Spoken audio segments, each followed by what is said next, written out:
మన శంకర్ వరప్రసాద్ గారి cinema review ఇప్పుడు చూద్దాం. ఈ సినిమా చూడగానే ఒకే ఒక్క ఫీలింగ్ వచ్చింది. ఇది సంక్రాంతికొచ్చిన సినిమా కదా, కాని నాకెందుకో పండగ ఫీల్ మాత్రం రాలేదు అని. ఎందుకంటే ఈ cinema Anil Ravipudi mark entertainer అన్న ట్యాగ్తో వచ్చింది.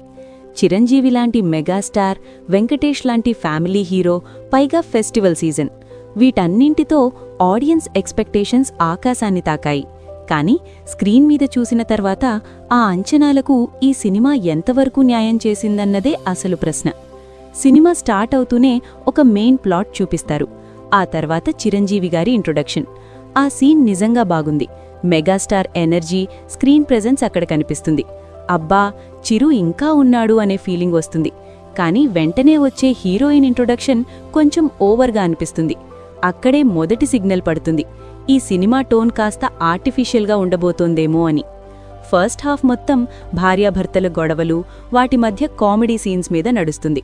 కొన్ని చోట్ల నవ్వొస్తుంది, కొన్ని చోట్ల మాత్రం ఇది జోకా అనిపిస్తుంది. అనిల్ రావుపూడి స్టైల్ అంటే సాధారణంగా situation comedy, character based humour. కానీ ఇక్కడ చాలా చోట్ల జోకులు ఫోర్స్ చేసినట్టు అనిపిస్తాయి. నడుస్తున్న సీన్ను ఆపేసి ఒక పంచ్ వేసినట్టు ఉంటుంది. కొన్ని పండాయి, కొన్ని పూర్తిగా మిస్ అయ్యాయి. ముఖ్యంగా మెగాస్టార్ నుంచి మనం ఎక్స్పెక్ట్ చేసే రేంజ్ కామెడీ ఇది కాదు అనిపిస్తుంది. చిరంజీవి గారి లుక్స్ గురించి మాట్లాడితే కొన్ని చోట్ల బాగానే ఉన్నా కొన్ని యాక్షన్ సీన్స్లో మాత్రం ఇది చిరంజీవి కాదు అన్నట్టు స్పష్టంగా కనిపిస్తుంది. ఫేస్ డబుల్ వాడిన ఫీలింగ్ వస్తుంది. ఇది మెగాస్టార్ సినిమాకి పెద్ద మైనస్. ఎందుకంటే ఆయన స్క్రీన్ మీద కనిపించాలి, గ్రాఫిక్స్ కాదు. సినిమాలో వెంకటేష్ గారి ఎంట్రీ గురించి చెప్పాలంటే అది పూర్తిగా కమర్షియల్ లాజిక్. కథకు అవసరముందా? పెద్దగా లేదు. కానీ వెంకీమామ ఉన్నాడంటే ఫ్యామిలీ ఆడియన్స్ వస్తారు అన్న లెక్కతో తీసుకొచ్చినట్టు అనిపిస్తుంది. ఆయన ఎంట్రీకి థియేటర్లో చప్పట్లు పడతాయి, కానీ కథలోకి చూస్తే ఆ పాత్రకు బలమైన రీజన్ కనిపించదు. ఎంట్రీ తర్వాత వచ్చే సీన్స్ సినిమా ఫ్లోని బ్రేక్ చేస్తాయి.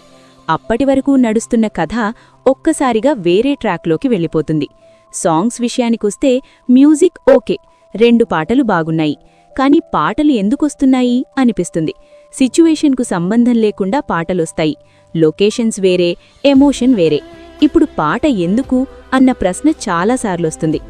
పాజిటివ్గా చెప్పుకోవాలంటే చిరంజీవి గారు కొన్ని సీన్స్లో నిజంగా వింటేజ్ టచ్ ఇస్తారు. ఆయన ఎక్స్ప్రెషన్స్, టైమింగ్ కొన్ని చోట్ల బాగా వర్క్ అవుతుంది. హీరోయిన్తో వచ్చే కొన్ని సీన్స్ ఫ్యామిలీ ఆడియన్స్కి కనెక్ట్ అవుతాయి. బ్యాక్గ్రౌండ్ మ్యూజిక్ యాక్షన్ సీన్స్లో బాగానే ఉంటుంది.